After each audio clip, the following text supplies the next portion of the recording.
Magic 96, your one-stop shop for all things movies. From reviews, unboxings, and collections, I'm here to celebrate the magic of cinema. Now, let's roll the film. It's the time of the month where another episode of Movie Shelf Stories drops on my channel. Come along with me for my quick thoughts on films in my collection. Let's take a closer look.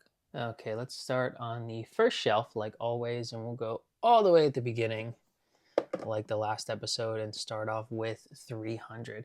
I don't think this is controversial to say that this is probably his most commercially liked movie. You can pretty much ask anybody, even if they love or hate Zack Snyder, and they'll say that this film is, within their top two or three of his filmography. I remember when we were kids, or when I was 11 when this came out. It seemed like everybody was quoting "This is Sparta," like just endlessly, just and kicking your friends or just doing something, silly like that. Um, what else at the time? I had no idea that this was based on a comic book when it came out. I just, it looked badass and super manly movie, and that's why we wanted to see it when it came out. And it took a few years for us to see it because, again, I was 11, so probably until it came out on cable TV. I used to own this on DVD, and this was one that I, as you can see, I upgraded to 4K over the years. Probably the first time I saw Gerard Butler in a film. Because like after that, like Law Abiding Citizen and like How to Train Your Dragon would come out. And I would have went back to when he did Phantom of the Opera. I wouldn't have seen that in 2004 when I wasn't into musicals. I don't think when I was like 8 years old. But yeah, so that's gonna be the first choice. To keep you all on your toes, I'm skipping 2 shelves. Anything can happen today on Movie Shelf Stories on Movie Magic 96. And we are going to, speaking of anything can happen today, we are going to The Matrix Resurrections, everyone's favorite Matrix film. And just why was this movie even made? I've heard the take before that like The Matrix should have never been a franchise. I like the second film. I know a lot of people don't.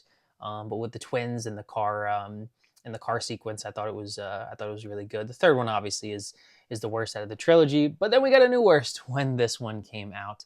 I just so many issues with the film. How do you leave out Lawrence Fishburne? I mean, he's such a iconic role. Nobody else will be Morpheus. And but I will say though, the reason that I got this not only to be a completionist for the Matrix franchise is that the 4K disc is absolutely breathtaking. I really think that this is, speaking of reference quality, I think this is like, you could say this one or Top Gun Maverick is the best modern shot movie that's on a 4K disc. So it's just reference quality. You pop it in and show your friends or make a video about it. So I had to have that in the collection for that reason. Big year for I might pronounce his name wrong. I apologize, for Yahya Abdul-Mateen II.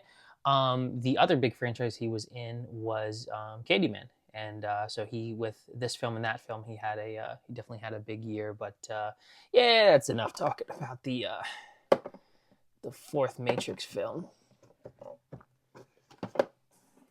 All right, we're on the 5th level or bottom level of the shelf, and we're going with this cool Steelbook edition of Toy Story 3, which I believe was a Best Buy exclusive. And you can see we got Lotso on there as well. And I think they did Steelbooks for all the films at the time. I don't know if the 4th one was included, but they definitely did Steelbooks for 1, 2, and 3 that looked in this cartoony art style. But yeah, saw this one in the theaters when I was 14 with my family. Of the original trilogy, this is for sure my least favorite. I would probably go 2 is my favorite, then 1, then 3. If I had to put, I don't know if I put 4 in there. I mean, it's definitely tied for the bottom, 3 and 4, but I don't know which one I like more. I mean, probably 3, just because the way that they ended it was perfect, and they by no means needed to make a 4, but 4 was good. There is not a bad Toy Story film, and I stand by that. Now they're making a 5th film, and I'm just like, it's just too much. You got to let it be. What else? Michael Keaton's in this film. We got Batman. He plays Ken, and then Barbie was voiced by. I actually didn't know this, but Barbie was voiced by Jodie Benson, who voiced Ariel in the original Little Mermaid. Like I said before, Lotso, great villain, And what else? Sad moment when they're all holding together in the what do you want to call it, like a junk pile or incinerator in the movie theater. Are they really gonna in a kids film, like, you know, burn up all the toys? But and I think it made $1 billion. I mean, it's a Toy Story film, so that is all right. So that is. I don't think we've done a DVD on the Movie Shelf Stories series, so I decided to pop over here in my small but effective DVD section. You know what we're gonna go with is we're gonna go with John Mayer, live in Los Angeles, Where the Light Is. And I bet you all didn't didn't think that I liked John Mayer, but I definitely love his music. He is a modern day guitar hero. I mean, the things that he can do with the guitar, blues, and stuff like that. Um, how he's picking with his right hand and moving it back and forth like a I don't know, like a metronome or something like that is absolutely amazing. And so, speaking of this live concert, the performance was in 2007. Continuum was in 2006, which is the album for the performance, which was definitely not only my favorite John Mayer album, but his most popular. And I think this was released in 2008. I hate these.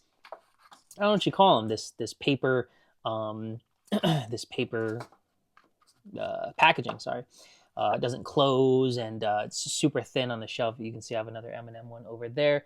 Um, but there's not a bad song on this record. I mean, his biggest hit was for this record was "Waiting on the World to Change," and I have a memory of when I was a kid. I used to watch either on Saturdays or Sundays. They did the VH1 Top 20 Countdown.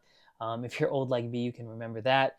And you know, just another iteration of like TRL. They would just play, you know, the top music videos of the week. And yeah, I would watch him on there. He probably had like No Such Thing was on there as well, and obviously Waiting on the World to Change.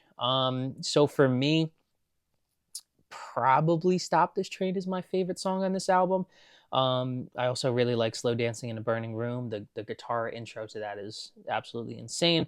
And I think the concert's like 2 hours long, which is, you know, long for a concert. Usually it's like an hour and a half. They, you know, they get in and get out. But yeah, so he does a, I don't know if you can see from here, he has an acoustic set, he has a John Mayer trio set, and then he has a band set. So it's really cool how he can, you know, he plays different songs with, or they sound differently with him, you know, just playing